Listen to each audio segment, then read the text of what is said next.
terkait dengan Pemda yang belum mengajukan usulan formasinya, kami nanti hari Kamis akan melakukan rapat dengan mereka, mengundang mereka untuk memastikan bahwa mereka harus nanti akan mengajukan formasi itu. Artinya nanti ada kemungkinan penambahan usulan dari Pemda.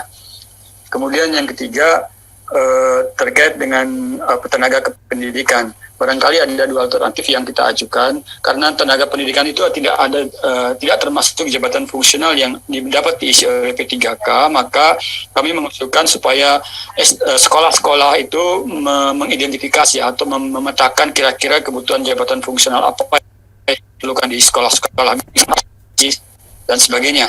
Nanti mereka bisa mengusulkan jabatan-jabatan fungsional itu sebagai tenaga kependidikan di sekolah-sekolah. Tapi alternatif kedua, mungkin barangkali nanti ke depan Kementerian Pendidikan dan Kebudayaan membuat jabatan fungsional baru yang terkait dengan tenaga kependidikan.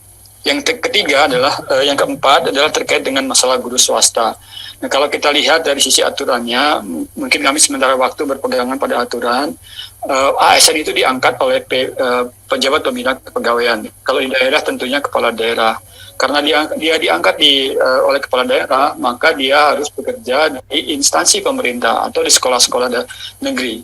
Nah, karena itu, kalau nanti yang bersangkutan ditempatkan di swasta, mungkin ini akan menjadi temuan-temuan BPK dan akan menjadi permasalahan di kemudian hari. Tapi nanti coba kita lihat lagi, barangkali kebijakan-kebijakan apa yang bisa mengatur ini semua. Jadi memang kami menyadari tenaga kependidikan notabene kekurangan juga di di banyak tempat.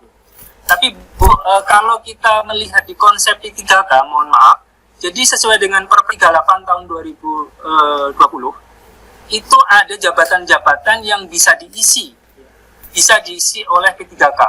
Jadi tidak seluruh jabatan fungsional itu bisa diisi oleh guru, ya. Guru adalah salah satu jabatan yang bisa diisi oleh sedangkan tenaga kependidikan tidak masuk di dalam Perpres tersebut.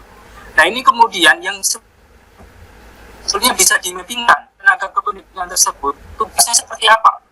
Tugasnya seperti apa apabila memang masih bisa dimappingkan dari daftar yang ada di Perpres 3 tersebut. Itu ada 147 jabatan di situ yang bisa diduduki oleh P3K. Juga depan lalu membuat Kementerian Pan-RB mendorong untuk terciptanya jabatan fungsional baru. Dan ini tentu saja apabila nanti tugas-tugas dari seorang tenaga kependidikan itu bisa dikonversikan atau dimapping menjadi suatu jabatan fungsional tertentu, itu menjadi hal yang memungkinkan untuk kemudian dimasukkan ke Perpres 38 tersebut, Bu. Dan ini kami juga sudah sampaikan kepada Menteri pihak di Kemendikbud. Demikian, Bu, yang dapat kami sampaikan. Terima kasih. Terima kasih. Silakan Pak Andreas. Ya, saya melanjutkan sedikit apa yang disampaikan oleh Bu Esti tadi. Jadi Pak Katmoko, untuk tenaga kependidikan ini juga ada di dalam skema perencanaan untuk kemudian masuk di dalam P3K juga gitu. Itu pertama. Kemudian yang kedua, tadi ada berapa macam afirmasi yang disiapkan untuk proses seleksi P3K. Tadi kan Bapak sudah sebut ada afirmasi, ya pertama tentu yang berkaitan dengan kompetensi, terus kemudian disabilitas. Karena kami dalam beberapa pertemuan sini juga banyak usulan yang masuk yang berkaitan dengan afirmasi, terutama daerah-daerah 3T, untuk diberikan perhatian khusus pada mereka, ya terutama yang berkaitan dengan kewilayahan dan yang lain kesulitan-kesulitan yang mereka hadapi di daerah-daerah 3T ini, sehingga ada pertimbangan untuk afirmasi buat mereka. Terima kasih.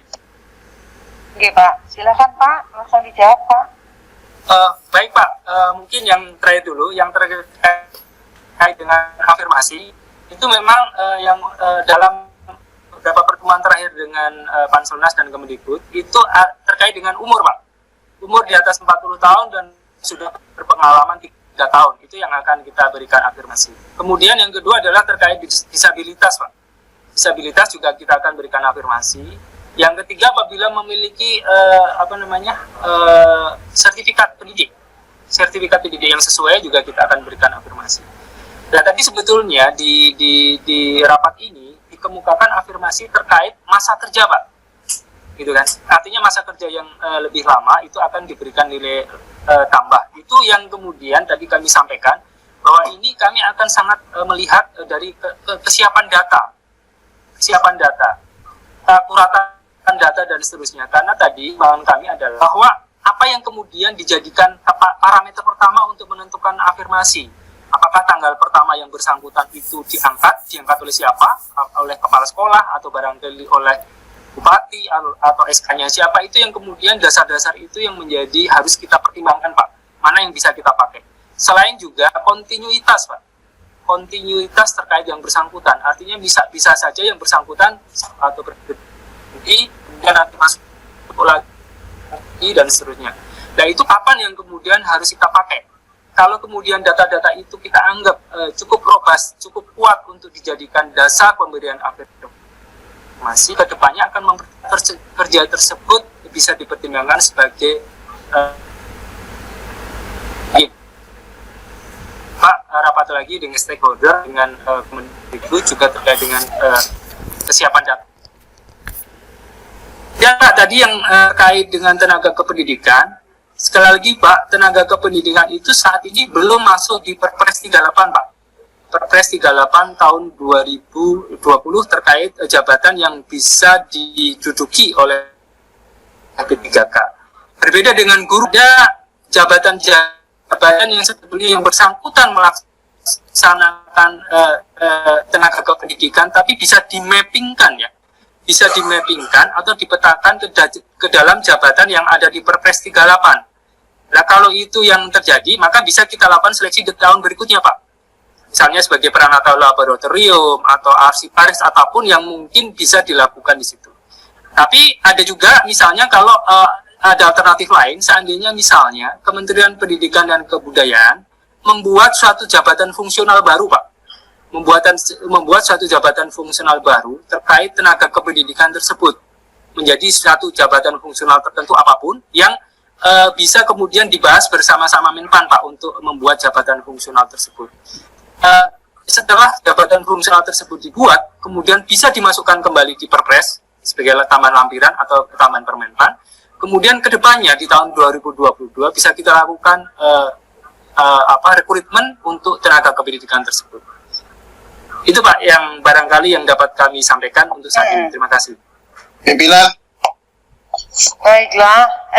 Ada yang dari Boleh nggak, Bu? Ya. Boleh nggak, Bu? Mas Bram ya? Purnama, Bu. Oh, Pak Pur. Silakan, Pak Pur. Itu saya mau komentari aja terkait dengan yang afirmasi masa jabatan. Menurut saya kan itu memang tugasnya pemerintah untuk kemudian mengumpulkan seluruh hal-hal yang terkait dengan persyaratan. Jadi menurut saya enggak pas lah kalau misalnya kemudian atas dasar harus mengumpulkan SK satu persatu segala macam, kemudian ini bisa mengganggu semuanya. Menurut saya itu agak kurang arif dan bijaksana, pimpinan. Jadi menurut saya kalau toh memang itu dilakukan, menurut saya tugasnya pemerintah adalah bagaimana kemudian bisa mengumpulkan bukti-bukti terkait dengan masa jabatan, masa pengabdian sudah dilakukan oleh teman-teman PTK. Jadi saya agak keberatan kalau kemudian itu menjadi hal atau masalah baru. Menurut saya itu memang tugasnya pemerintah untuk menyelesaikan masalah. Mungkin itu, pimpinan. Terima kasih. Oke, matur nuwun. Hanya komen ya, tidak ada pertanyaan ya. Terima kasih Bapak Ibu. Selesai sudah berbagai macam pertanyaan dan tanggapan dari anggota Komisi 10 yang sudah mendapatkan tanggapan kembali.